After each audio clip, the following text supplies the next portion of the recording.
നെന്മാറയിൽ ചെന്താമര എന്ന കൊടും കുറ്റവാളി കൊലപ്പെടുത്തിയ സുധാകരന്റെയും ലക്ഷ്മിയുടെയും മൃതദേഹം പോത്തുണ്ടിയിലെ വസതിയിലെത്തിച്ചു. അച്ഛനെയും അച്ഛമ്മയും കാണാൻ ആ രണ്ട് പെൺമക്കളും ആ വീട്ടിലേക്ക് എത്തിയിരിക്കുകയാണ്. ഹൃദയഭേദകമാണ്. അലമുറയിടുന്ന ശബ്ദം മാത്രമേ നമുക്ക് അവിടെ നിന്ന് കേൾക്കാൻ സാധിക്കുന്നുള്ളൂ. സൂരജ് സജി വിവരങ്ങൾ നൽകും. സൂരജ്, നമുക്ക് നമുക്ക് കാണാനോ കേൾക്കാനോ കഴിയാത്ത തരത്തിൽ ഹൃദയഭേദകമാണ് അവിടുത്തെ കാഴ്ചകളും എന്നൊക്കെ അറിയാം. ആ കുട്ടികളെ അവിടേക്ക് കൊണ്ടുവന്നിട്ടുമുണ്ട്. എന്താണ് സൂരജ് മറ്റു വിവരങ്ങൾ? വിജയകുമാർ, അതായത് നമുക്ക് കണ്ടു നിൽക്കാൻ കഴിയുന്ന കാഴ്ചകളല്ല ഇവിടെ ഉള്ളത്. വാക്കുകൾ ഇടറുന്നു, വാക്കുകൾ കിട്ടാത്ത ഒരവസ്ഥയിലൂടെയാണ് കടന്നുപോയിക്കൊണ്ടിരിക്കുന്നത്. അത്രമാത്രം ഹൃദയഭേദകമെന്നേ പറയാനുള്ളൂ. അഖിലയെയും അതുപോലെ തന്നെ ചേച്ചിയും എല്ലാം സംബന്ധിച്ച് ഈ അച്ഛന്റെ ജീവന് വേണ്ടി അഖില ഒത്തിരി പോലീസ് സ്റ്റേഷനിൽ പരാതി നൽകുകയും പഞ്ചായത്തിൽ പരാതി നൽകുകയും ഒക്കെ ചെയ്തതാണ്. പക്ഷേ അച്ഛന്റെ ജീവൻ രക്ഷിക്കാൻ കഴിഞ്ഞില്ല എന്നതാണ് അഖിലയെ സംബന്ധിച്ചുള്ള ഏറ്റവും വലിയ സങ്കടം എന്ന് പറയുന്നത്. ആ സങ്കടം കുട്ടിക്ക് താങ്ങാൻ കഴിയുന്നില്ല. ചേച്ചിയാണെങ്കിലും അതേ അവസാന ആഗ്രഹമായിരുന്നു ഈ വീട്ടുമുറ്റത്ത് അച്ഛനെ ഒന്ന് എത്തിക്കണം. അച്ഛന്റെ ചേതനയേറ്റ ശരീരമാണെങ്കിൽ പോലും അത് വീട്ടുമുറ്റത്തേക്ക് എത്തിക്കണമെന്ന അവസാന ആഗ്രഹം, ആ ആഗ്രഹം സാധിച്ചുവെങ്കിൽ പോലും അച്ഛന്റെ ജീവൻ നഷ്ടമായതിന്റെ വേദന താങ്ങാനാകാതെ അഖില മാത്രമല്ല, അഖിലയുടെ സങ്കടം കണ്ട് ഈ ഒരു നാടാകെ തേങ്ങുന്ന കാഴ്ചയാണ് നമുക്ക് കാണാൻ കഴിയുന്ന. രണ്ട് പെൺകുട്ടികളും ഇങ്ങോട്ടേക്ക് എത്തുമ്പോൾ തന്നെ, ഈ വഴിയിലൂടെ കടന്നു വരുമ്പോൾ തന്നെ വലിയ രീതിയിൽ കരഞ്ഞ് വിങ്ങിപ്പൊട്ടിക്കൊണ്ടാണ് അവർ ഈ മൃതശരീരത്തിനടുത്തേക്ക് എത്തുന്നത്. ഇതോടുകൂടി ഇവരുടെ സങ്കടം കണ്ടു നിൽക്കാനാകാതെ ഇവിടെ ഉണ്ടായിരുന്ന ആളുകൾ മുഴുവൻ കണ്ണീരണിയുന്ന ഈർണണിയുന്ന കാഴ്ചയാണ് നമ്മൾ കണ്ടത്. ഇവരെ സംബന്ധിച്ച് ഒത്തിരി പോരാടി, അതായത് അച്ഛന്റെ ജീവൻ രക്ഷിക്കാൻ കഴിയും എന്ന് കരുതി പോലീസിൽ വിശ്വാസമർപ്പിച്ചു, സർക്കാരിൽ വിശ്വാസമർപ്പിച്ചു. അവസാന ആശ്രയം പോലീസിൽ നിന്നുണ്ടാകും, തങ്ങളുടെ ജീവൻ സംരക്ഷിക്കാൻ പോലീസ് ഉണ്ടാകുമെന്ന് കരുതി. പക്ഷേ എല്ലാം വിഫലമായി. അച്ഛന്റെയും അച്ഛമ്മയുടെയും ജീവൻ തന്നെ നഷ്ടപ്പെട്ടിരിക്കുന്നു.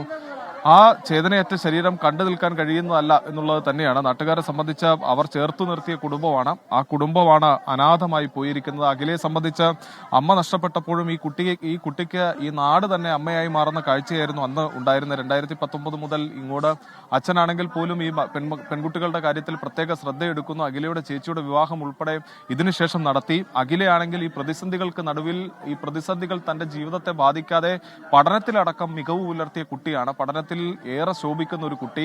ഈ എല്ലാ വിജയവും അച്ഛനും അമ്മയ്ക്കും വേണ്ടി, അതായത് ജീവൻ നഷ്ടപ്പെട്ടു പോയ അമ്മയ്ക്കും അതോടൊപ്പം തന്നെ അച്ഛനും വേണ്ടി ജീവിതം തന്നെ മാറ്റിവെച്ച് പഠനത്തിൽ അത്രയേറെ മികവ് പുലർത്തിയ ഒരു കുട്ടിയാണ്.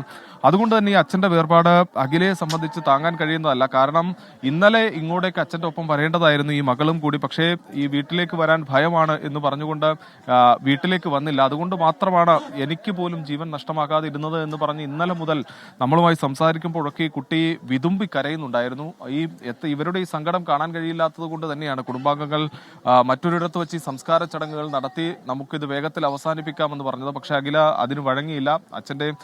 അവസാനമായി അച്ഛനെ ഈ വീട്ടുമുറ്റത്തേക്ക് കൊണ്ടുവരണം എന്ന ആഗ്രഹം ആ കുട്ടി വാശി പിടിച്ചു. ആ വാശിക്ക് മുന്നിൽ ഒടുവിൽ ബന്ധുക്കൾ വഴങ്ങി. അങ്ങനെയാണ് ഈ മൃതദേഹം ഇവിടെ എത്തിച്ചത്. പക്ഷേ അച്ഛമ്മയുടെ ചേതനയേറ്റ ശരീരം കണ്ടു നിൽക്കാൻ കഴിയാതെ ആ കുട്ടി തളർന്നു പോയ കാഴ്ചയാണ് നമ്മളിപ്പോൾ കാണുന്നത്.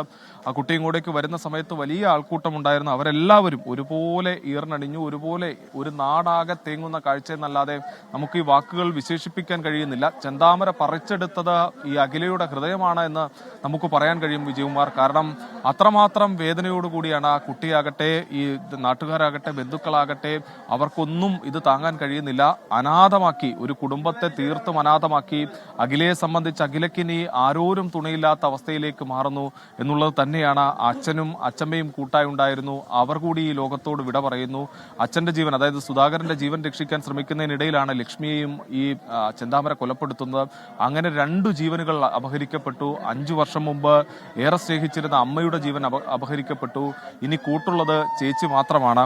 ഈ ലോകത്ത് മറ്റാരും ഇല്ലാതായതിന്റെ ഒരു സങ്കടം, ആ സങ്കടം അടക്കി പിടിക്കാനാകാതെ ആ കുട്ടി വിങ്ങിപ്പൊട്ടുന്നതാണ് ദൃശ്യങ്ങളിൽ കാണുന്നത്. പക്ഷെ നമുക്കുൾപ്പെടെ ഇത് കണ്ടു നിൽക്കാൻ കഴിയുന്നില്ല. ഇവിടെ കൂടിയിരിക്കുന്ന നാട്ടുകാർക്കാകട്ടെ, ബന്ധുക്കൾക്കാകട്ടെ ഈ കണ്ണുനീർ കണ്ടു നിൽക്കാൻ പോലും കഴിയാത്ത ഒരു അവസ്ഥയിലേക്ക്, പറഞ്ഞറിയിക്കാൻ കഴിയാത്ത ഒരു മാനസികാവസ്ഥയിലേക്ക് നമ്മൾ എല്ലാവരും പോകുന്നു എന്നുള്ളതാണ് വിജയകുമാർ. ഏറെ ഹൃദയഭേദകമായ കാഴ്ചകൾ അത് മാത്രമാണ് ഇവിടെ നിറയുന്ന. ഒരു കണ്ണീർ തളം തന്നെ രൂപപ്പെടുന്നു. ഈ ചെന്താമരയുടെ കൊലക്കത്തിക്കിരയായി 2 ജീവനുകൾ പോയി എന്നുള്ളതല്ല, ഈ പല ഹൃദയങ്ങളാണ് ഈ ചെന്താമര അറുത്തു മാറ്റിയതെന്നുള്ളതാണ്. പോലീസിനെ സംബന്ധിച്ച് ഇവർക്ക് പോലീസിൽ ഏറെ വിശ്വാസമുണ്ടായിരുന്നു. 29-ാം തീയതി അച്ഛന്റെ ജീവന് വേണ്ടി അഖിലയാണ് ഒരു പരാതിയുമായി പോകുന്ന. അച്ഛനെയും കൂട്ടി നെന്മാറ പോലീസ് സ്റ്റേഷനിൽ എത്തുന്നു. ഒരു ഡിഗ്രി 2ാം വർഷ വിദ്യാർത്ഥിയാണ്. പോലീസ് സ്റ്റേഷനിലേക്ക് അച്ഛനെയും കൂട്ടി അച്ഛന്റെ ജീവൻ രക്ഷിക്കണമെന്ന് പറഞ്ഞുകൊണ്ട് നമ്മുടെ നിയമവ്യവസ്ഥയ്ക്ക് മുന്നിൽ അവർക്ക് സംരക്ഷണം ഒരുക്കും പോലീസ് എന്ന വിശ്വാസത്തോടു കൂടി ഈ പോലീസ് സ്റ്റേഷനിൽ എത്തുന്നത്. പക്ഷേ ഈ പോലീസ് ആകട്ടെ ഇവരെ വിളിച്ചു വരുത്തി ഈ ചെന്താമരയെ ശാസിച്ചതിന് ശേഷം ചെന്താമരയുടെ വാക്ക് വിശ്വസിച്ച് ചെന്താമരയെ മടക്കി അയക്കുന്നു. ചെന്താമര തമിഴ്നാട്ടിലേക്ക് പോവുകയാണ് എന്നൊരു വാക്ക് പറഞ്ഞപ്പോൾ പോലീസ് ഈ പ്രതിയെ വിശ്വസിക്കുന്നു. പ്രതിയെ വിശ്വസിച്ചുകൊണ്ട് ഈ പരാതിക്കാരെ അവിശ്വസിച്ചുകൊണ്ട് ഈ പരാതി അവസാനിപ്പിക്കുന്നു. പക്ഷേ ഈ പരാതി പോലീസ് അവസാനിപ്പിച്ചതിലൂടെ നഷ്ടമായത് 2 ജീവനുകളാണ്.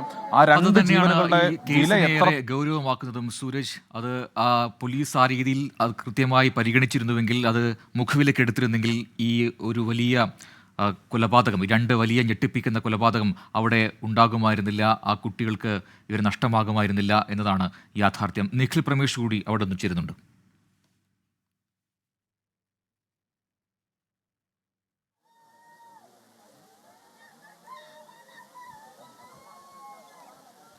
പ്രജിൻ, അങ്ങേയറ്റം വൈകാരികമായിട്ടുള്ള മുഹൂർത്തങ്ങൾ തന്നെയാണ് നമുക്ക് സുധാകരൻ്റെ ഈ വീടിന് മുന്നിൽ നിൽക്കുമ്പോൾ കാണാൻ കഴിയുന്നത്.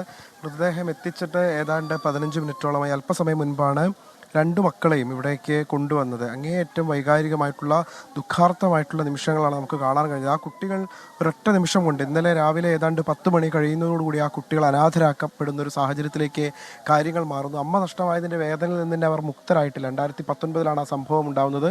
അപ്പോൾ അച്ഛനും അമ്മയും എല്ലാമായി, ആ അച്ഛനും മുത്തശ്ശിയുമാണ് അവരെ സംബന്ധിച്ചിടത്തോളം ഉണ്ടായിരുന്നത്. അവർക്ക് കൂടി ഇപ്പോൾ ജീവൻ നഷ്ടമാകുന്ന ഒരു സാഹചര്യം ഉണ്ടാകുന്നു എന്ന് പറയുമ്പോൾ ആ കുഞ്ഞുങ്ങളെ സംബന്ധിച്ചിടത്തോളം അങ്ങേയറ്റം വേദനാജനകമായിട്ടുള്ള ഒരു കാര്യം. അവർ ഇന്നലെയൊക്കെ നിരന്തരം പറഞ്ഞുകൊണ്ടിരുന്നത്, ഇന്ന് രാവിലെ നമ്മളോട് പറഞ്ഞതുമായിട്ടുള്ള കാര്യം, ഒരുപക്ഷെ പോലീസ് അല്പമെങ്കിലും ജാഗ്രത, ഗൗരവം കാണിച്ചിരുന്നെങ്കിൽ ഈ കുട്ടികളുടെ അച്ഛനും അവരുടെ അച്ഛമ്മയ്ക്കും ജീവൻ നഷ്ടമാകുന്ന സാഹചര്യം ഉണ്ടാകില്ലായിരുന്നു. അതുകൊണ്ട് തന്നെ വലിയ രീതിയിലുള്ള ആളുകളുടെ ഒരു രോഷവും നമുക്കിവിടെ കാണാൻ കഴിഞ്ഞിരുന്നു.